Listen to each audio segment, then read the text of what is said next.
Uganda is from end to end a beautiful country endowed with natural resources that glow to attract international attention.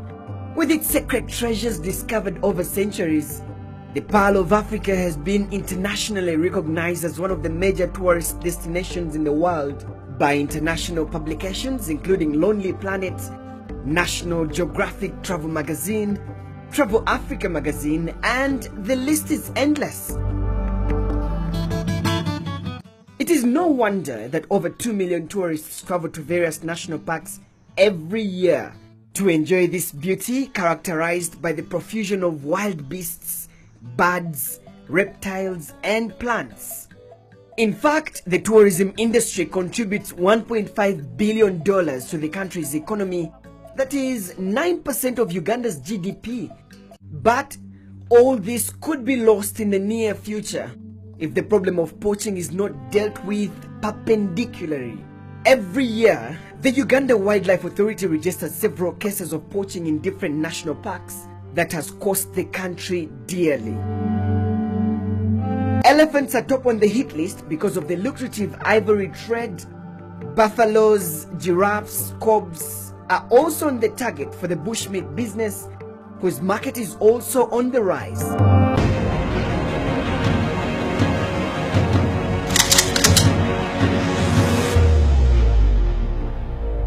15th September 2016, a well-orchestrated operation by the Uganda Wildlife Authority and the Natural Resource Conservation Network nets ivory dealers for the 240 kilograms of ivory.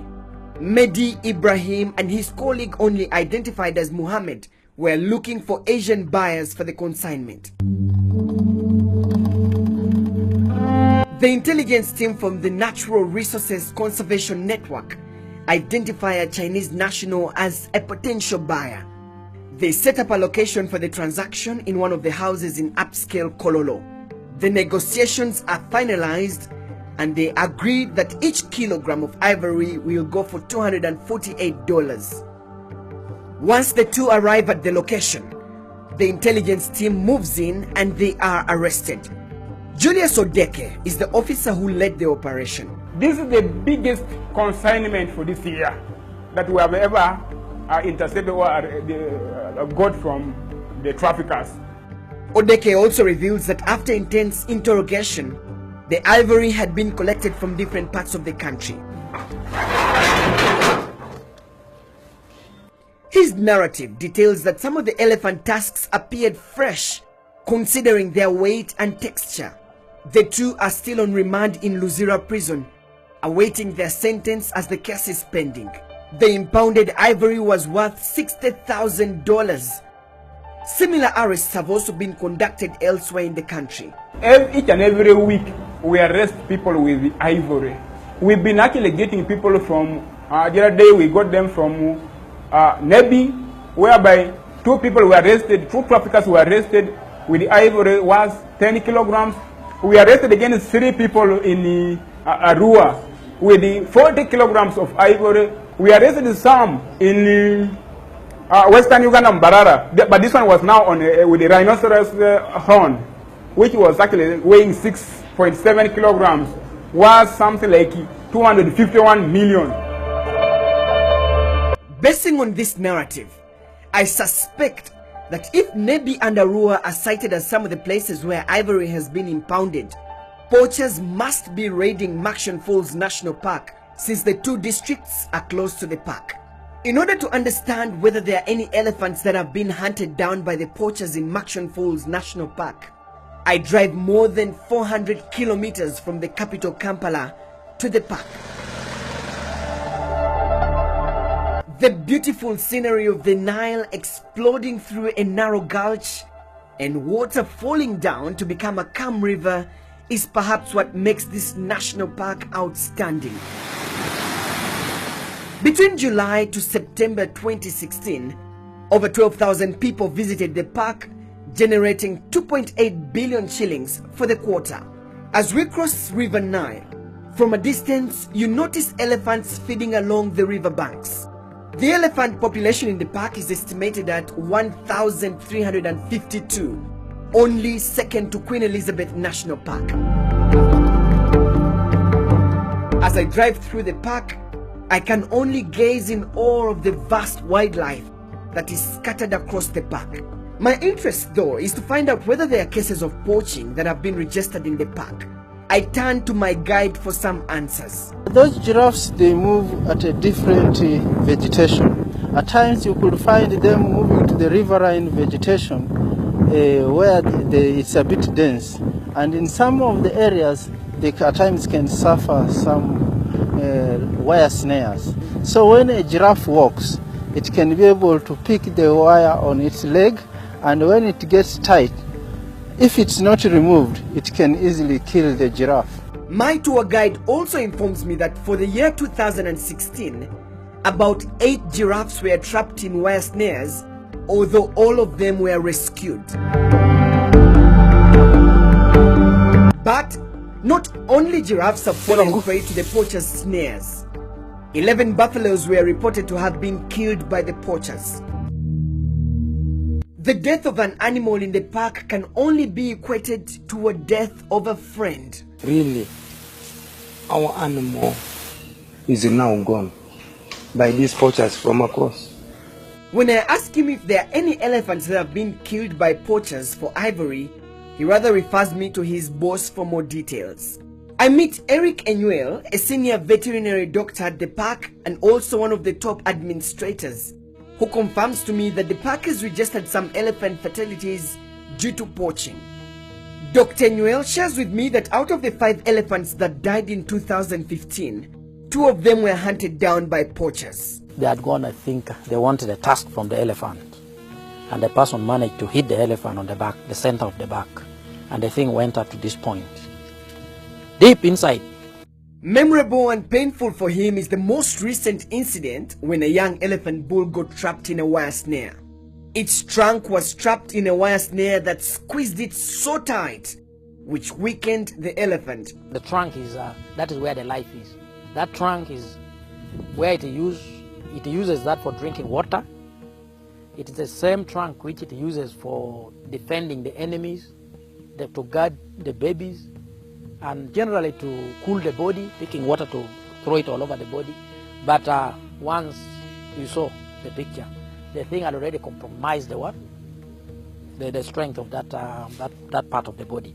The game rangers tracked the elephant for days, but they were too late. And the trunk was was cooked like this. This blocking alone is like strangling, because it breathes through that trunk. So it was not trying to use the mouth to breathe. The animal was dehydrated and actually very tired, and it was still hot.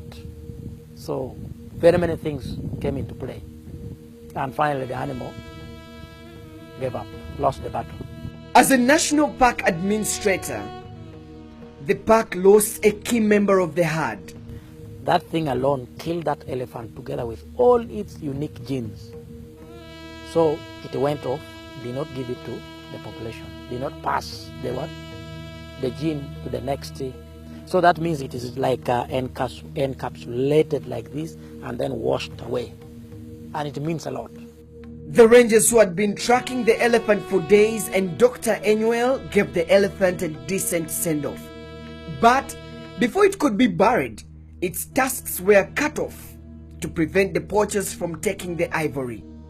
Dr. Enyuel, however, tells me that sometimes they arrive just in time to save the day. This is another elephant whose leg was trapped in a wire snare. The vet team, alongside the game rangers, darted the elephant, put it to sleep, removed the snare, and treated the wound. While narrating his experience, Dr. Enyuel also makes a chilling revelation that the poachers who are involved in the ivory business sometimes are armed. We have lost rangers in the field there. You engage, you get into combat with some of these people, you get injured. In 2016 alone, 3 guns were recovered. He also takes me to the tracking center where they have kept all snares that have been recovered from the national park for years. These are wheel traps that poachers here at the Murchison Falls National Park used to trap animals like buffaloes and like antelopes, among others. According to the stock here, Since 2013, they have so far managed to get about 4,000 of these, and they will be destroyed in just a matter of time, according to the wildlife officials here. But mostly used during poaching here are these wire snares. Now, you can see how many they are over a period since 2013. These in particular are very, very famous for trapping antelopes. The officials here have already started the process of destroying these wire meshes, and they will be disposed of sooner than later. The poachers have over the years advanced in manufacturing local snares. Dr. Enuel shows me one of the most common snares and how it is laid to trap the wild animals. They dig the ground, make a hole in the ground along the path, like what I told you, because they know the animal, at least one will move there. So they put it, bury it, but tie this one to a post, a tree. So when the animal walks in, it will step and the thing will go through the hole, but what they are using is this pipe, and the thing will just like here. It will enter in. As the animal is struggling to go, the thing will keep injuring with that pain and with what, and the animal will just get tired and maybe lie their way. And then they come stealthily. They come with those long spears and what. Then that is when they and then they kill the animal. That is what they do. Equally the same with the other one. There's also the small ones for antelopes, depending on their target, whatever they want. The volume of the snares in the store shows me that the park authorities have stepped up efforts in fighting poaching, and they are not about to give up. Dr. Enuel informs me that there will be a group of rangers going out on patrol tomorrow morning.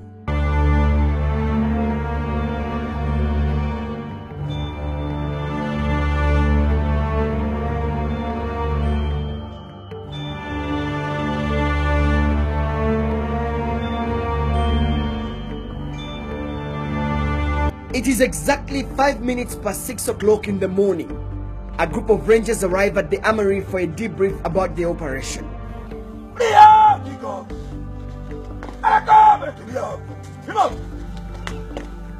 Surprisingly, the two female rangers who are part of this group largely made up of their male colleagues. First, they make a parade and go through the morning drills, which is a must for every ranger going on any operation. Sergeant Juma Muhammad is the commander of today's operation. Go, Panel. Go, sir.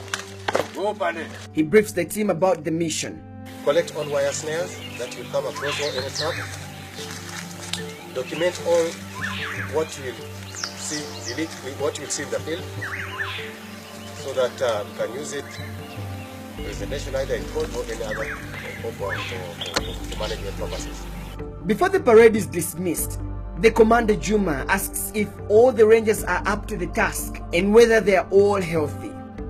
At this point, the rangers double check their weapons before leaving for the operation. The poacher looks at you as an enemy, as you look at the poacher as an enemy.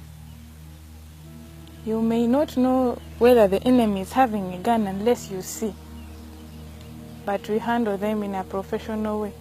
In case you get the poacher is armed, you try to look for all ways to disarm the poacher. It is a 3-day operation, and the rangers will be staying in the bushes of the savannah day and night. They pack posho and beans, which they will cook while out in the wilderness. They map out the operation zone and get ready to move. These rangers have all decided that enough is enough and no animal should be killed under their watch. For this operation, my cameraman and I have asked to be part of the team to hunt down any poachers.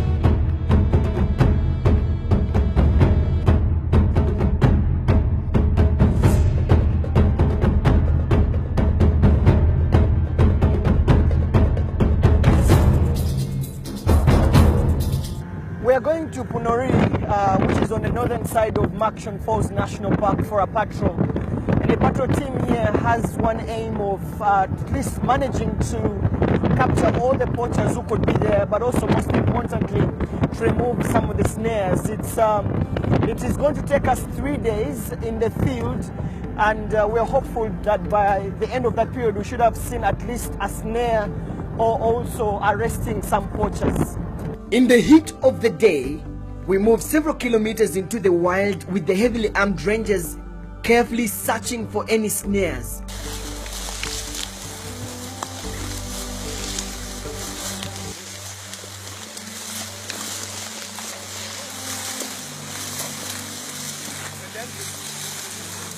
As we continue with the patrol, one of the rangers sees a wire snare, calls his commander for direction.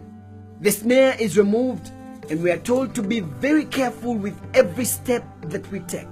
The way it was placed on hippo trail. So we believe it was purposely for hippos. We continue with the patrol until when the commander hears some people talking from a distance. He suspects that they are poachers. He directs us to all be quiet and reduce our movement. At this time, I start getting worried about what may befall us. The rangers take cover with everyone's hand on the trigger. It is a tense moment for everyone on the team. Under the commander's direction, the rangers split and get ready to move. As they close in on the suspected poachers, they hear familiar voices. It later turns out that the rangers who had been on patrol the previous night were returning to the pickup point. We then continue on a patrol, moving several kilometers in the national park. The snare that had been placed in the hippo trail was proof that there are some poachers in Maction Falls. Several operations have been conducted by the rangers as they tirelessly offer their lives to protect the animals in the wild. Recently, the team received an emergency call about suspected poachers who were in the park. It is an adrenaline rush for the response team, using every available means to get to the location.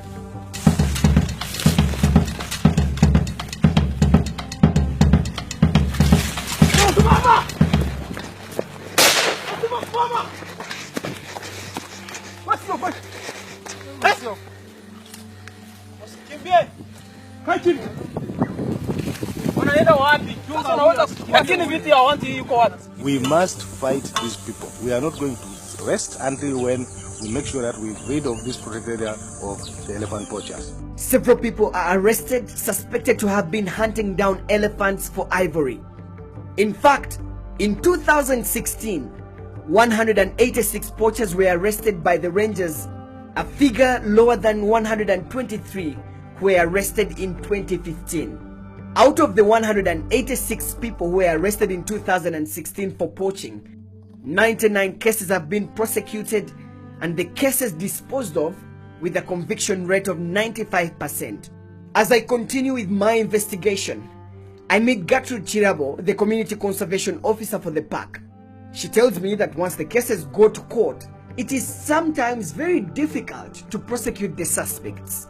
The only challenge we have is that when we go to courts, the element of forensics comes in. So it is a disturbing issue. They will tell us, the courts will ask you differentiate between the game meat and the domestic meat. And since we don't have that forensic, we are taking it slow. Currently, there are efforts to amend the Uganda Wildlife Act for all those found guilty of poaching to have a maximum jail term of up to 20 years and a fine of 200 million Ugandan shillings. She also adds that the park has conducted several sensitization campaigns against poaching, encouraging those that hunt down the wild animals to surrender. Part of my investigation is to speak to a poacher. I make contact with one, but he is in Kasese. According to my source, he hunts from the Queen Elizabeth National Park, which borders Kasese. In Kasese, I meet up with Moses, whose identity we will not disclose. He tells me that he quit poaching recently and he's now clean. He has not hunted in the park for about 6 months. He's now working with the park to hunt down other poachers. Having confirmed that he has at least poached before, his information will give me other leads. First, he demonstrates how they used to lay the snares in the wild. Hatiya akakaa kaja kahanda kenyamishwa zirakunda kuraba hwa hati ogu nentega yo kutega omubisa hati nyamishwa kwerija yaza kutaha mubati hati ehwaye jikwata nkahe omo hati yakimara leta kigaruka nyuma hati rasika bati kugumizamo hati otunyaso tunakoma hoto tugutuke twamara kugutuka hati ejimpaha hati eyije kome bati hati gujikwate nkahe. He also shows me how they would beat the tracking efforts of the rangers who patrol the park. First, Moses tells me that as a poacher, you have to be invisible, not leaving any footprints on the ground that could be followed by the rangers. Here, he shows me how the poachers move. Olibate bati hati ogwa akakunuya ohiture moti ijakarikaho takamanya ngo guno muntu waraba aramanya une nyamishwa yaraba. Moses used to move in a group of about 20 poachers in every raid. They were mainly interested in bushmeat. Enyamishwa twaturahiga kati naho wotabaka turahiga na za kobu hamwe n'enjiri hamwe na topi hamwe n'empunu. He also tells me that the bushmeat was a lucrative business since it had enough market. Tuika mu gyaro tuguza ezindi tujya zakimara kwatishwa tugarukayo turashare nyama ziringanire twine za kakaga iyo mutwaro yakiberi yona turajiguza mitware 5. Having talked to Moses, I then speak with the Queen Elizabeth National Park officials who also confirm that the war against poaching is far from over. We get a few incidences where we lose hippos to poachers, but most of the attempts have been foiled. He tells me that hippos are the most hunted here due to the ever-growing market in Kasese and Kampala. This is also partly related to the culture beliefs. It's very, very difficult to erase that belief in them that their wives should eat hippo meat. The wives should eat hippo meat so that they become fertile. That kind of thing is very difficult to remove from their heads. But we are doing a lot of sensitization. I'm also notified that elephants are equally hunted down for ivory and for meat. Around June is when we lost 2 elephants to poaching, but we put in place a very tight system. According to the authorities, there are people who buy the bushmeat on black market at a large scale so as to supply some of the restaurants in Kampala. To conclude my investigations, I need to know where the game meat is sold in Kampala and if there are any efforts by the ministry to crack them down.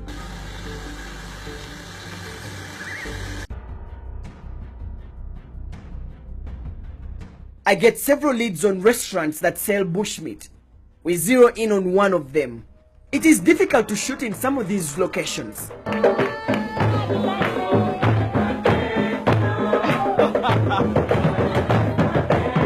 But we need to have evidence that bushmeat is actually on the market in Kampala. The only way we can access the restaurant to shoot was to put up a surprise birthday party show. Thank you. Enjoy your evening. Thank you very much. I appreciate it. Oh my God. As the party starts, we are treated with various rounds of meat served by experienced and hospitable waiters and waitresses. First, it is beef, then chicken, then goat, and then the moment I was waiting for. On the menu is crocodile meat served hot. What is this? This is crocodile meat. Okay. How does it taste? I am hesitant to test it, but eventually I gather the courage to test so as not to blow my cover. Then the waiter returns with buffalo meat, again served hot.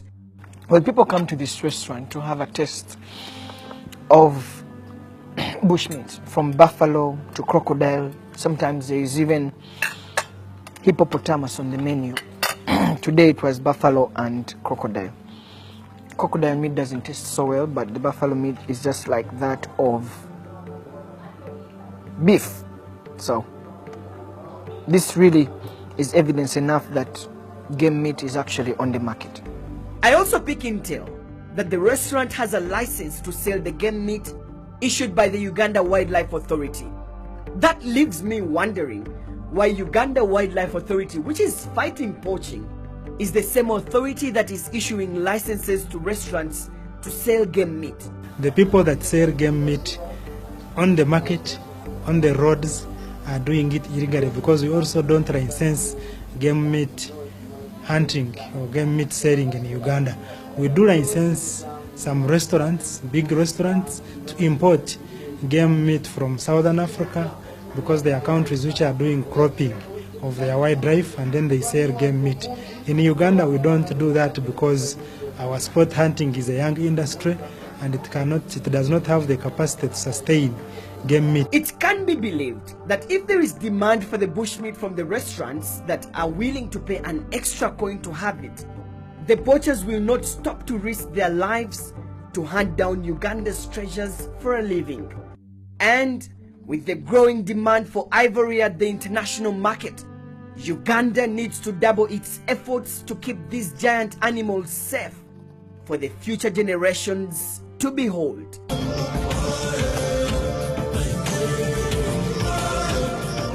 Solomon Serwanja, NBS Investigates.